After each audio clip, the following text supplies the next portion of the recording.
அட கடவுளே! கடைசில என்னோட ஸ்கின்னுக்கும் நான் லேசர் பண்ணுவேன்னு நெனச்சு கூட பார்க்கலங்க. இந்த ட்ரீட்மெண்ட்க்கு முன்னாடி என்னோட ஸ்கின் எவ்ளோ டேனா, எவ்ளோ டல்லா, எவ்ளோ பிக்மென்டேஷன் அண்ட் டார்க் ஸ்பாட்ஸோட இருக்குன்னு பாருங்க. அண்ட் ஆஃப்டர் ரிசல்ட்ஸ் எப்படி இருக்குன்னு இந்த வீடியோட எண்ட்லயே உங்களுக்கு காமிக்கிறேன். அண்ட் நான் இப்போ வந்திருக்கிறது கீழ் பக்கத்துல இருக்க ஸ்கின் மெட் கிளினிக் தான். அந்த பிஃபோர் வீடியோ கூட இந்த கிளினிக்கோட வாசல்ல இருந்து தான் எடுத்தேன். கிளினிக் பார்க்கறதுக்கு ரொம்பவே சூப்பரா இருந்துச்சு. அண்ட் கிளினிக்ல டாக்டர் அபிநயாவ தான் நான் கன்சல்ட் பண்ணேன். பார்க்க ஹெல்மெட் மாரி இருக்க இந்த டிவைஸ்க்குள்ள தலைய விட சொன்னாங்க. இது வந்து ஒரு ஏஐ ஸ்கேனிங் டிவைஸா. இது கம்ப்ளீட்டா ஸ்கின்ன ஸ்கேன் பண்ணி ஸ்கின்னோட மாய்ஸ்சர் கன்டென்ட் எவ்வளோ இருக்கு, ஸ்கின்ல எந்த அளவுக்கு சீபம் ப்ரொடக்ஷன் இருக்கு அண்ட் எந்த அளவுக்கு ஸ்கின் ரொம்ப டீப்பா பிக்மெண்ட் ஆயிருக்குன்னு கிளியரா காமிச்சிருச்சு. இதே மாதிரி ஸ்கின்னை மெயின்டைன் பண்ணாம விட்டீங்கன்னா ஃபியூச்சர்ல ஸ்கின் இந்த மாதிரி ஆயிரும் சீக்கிரமாகவேன்னு சொல்லிட்டாங்க. அண்ட் என்னோட ஸ்கின்னை கம்ப்ளீட்டா அனலைஸ் பண்ணி முடிச்சதுக்கப்புறம் என் ஸ்கின்னுக்கு ஏற்ற மாதிரி ட்ரீட்மெண்ட் சர்ச் பண்ணாங்க. அதில் லேசர் இருக்கும்னு நான் நினச்சி கூட பார்க்கல. ஸ்கின்னை ஃபர்ஸ்ட் நல்லா கிளென்ஸ் பண்ணிட்டு சவுத் இந்தியாவிலே இங்கே மட்டும்தான் இது இருக்கு போல இருக்கு. டெர்மோ ஆக்சி மிஸ்ட் 100% பியூர் ஆக்சிஜன் மிஸ்ட்டை நம்ம ஸ்கின்ல ஃபுல்லாக அப்படியே இன்ஃபியூஸ் பண்ணி ஸ்கின் செம்ம ரிஃப்ரெஷ்னிங்காகவும் செம்ம ஸ்மூத்தாகவும் ஆயிடுச்சு. நெக்ஸ்ட் லேசர் பண்ண போறாங்க அப்படின்னு சொன்னோன்னே பயங்கரமாக பயந்தேன். நீங்கள் பயப்படுற அளவுக்கு இந்த லேசர் உங்களுக்கு வலிக்கலாம் செய்யாது. அண்ட் இன்ஸ்டன்ட்டாகவே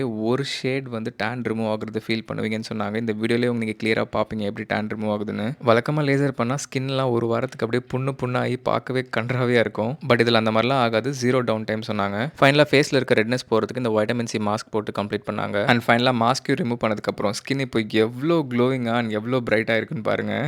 நம்பவே முடியல. ஃபர்ஸ்ட் செட்டிங்கில் நல்ல டிஃப்ரென்ஸ் தெரியுது. ஒரு 4 to 5 செட்டிங்ஸ் பண்ணணும் கண்டிப்பாக உங்கள் ஸ்கின்னுக்கு. சன்ஸ்கிரீன் அண்ட் மாய்ஸ்சரைசர் கம்பல்சரியாக போட்டுக்கோங்கன்னு சர்ச் பண்ணாங்க. ஸோ இந்த கிளினிக் லொகேஷன் அண்ட் வேறு என்ன ட்ரீட்மெண்ட்ஸ்லாம் இங்கே ஆஃபர் பண்ணுறாங்கிறத டிஸ்கிரிப்ஷனில் கொடுத்துருப்பேன். மறக்காமல் செக் பண்ணி பாருங்கள்.